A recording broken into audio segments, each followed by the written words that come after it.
While millions gather in Karbala to mark the day of Arba'in, a few people mark the day in Oslo with quite an acclimatized style. It's very cold here, it's Oslo, and it is, I think, it feels like -5. What we're doing is that we are handing out free cups of hot chocolate to people.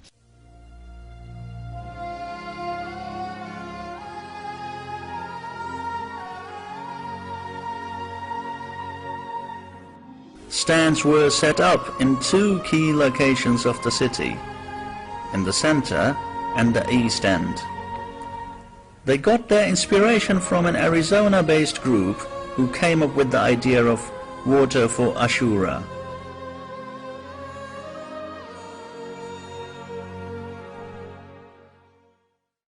Actually, it's the first time here in Oslo. Yes, mashallah.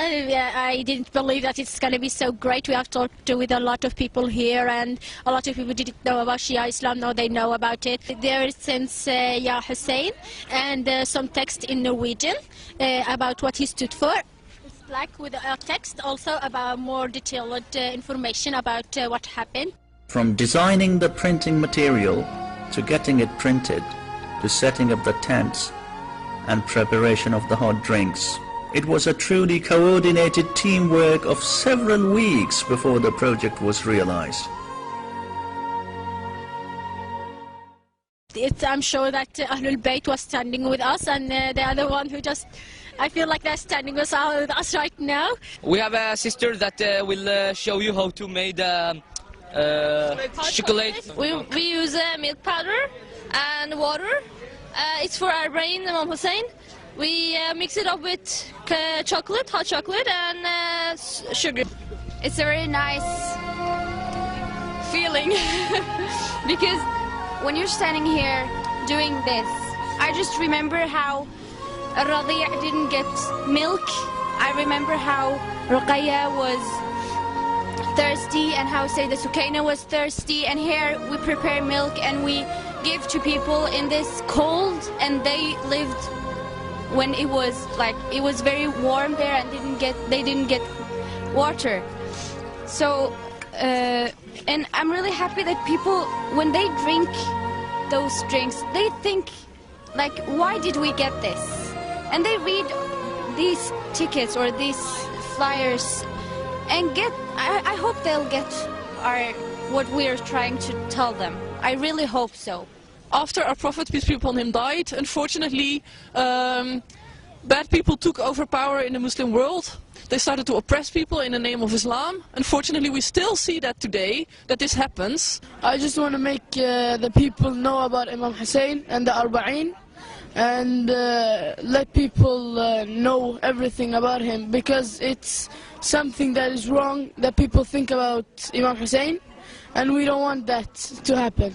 No, we are here to spread the word of Imam Hussein, to tell everybody what Islam is and what Imam Hussein did. And we want to just not spread this to our Sunni brothers and other brothers. We want to spread this to the Norwegian people so they know about Islam.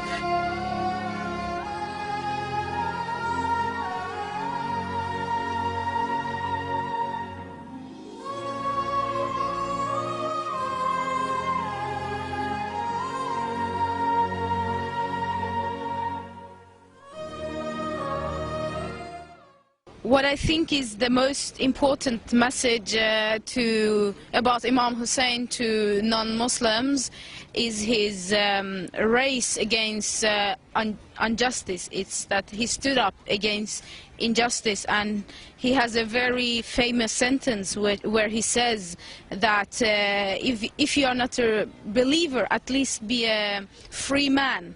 And that is something about Imam Hussein that inspires me, and for me today I think his message is to take side on what is justice, and that it's not necessarily a person who is dressed in the religious clothing that is the just person. He can be an antichrist. So Imam Hussein, he gave everything for the values of Islam, the values of humanity, and Today we are facing the same thing, that people, they come in the Islam's name and they spread extremism, they spread terrorism, they spread bad things, bad values that Prophet Muhammad ﷺ and the Quran didn't came with.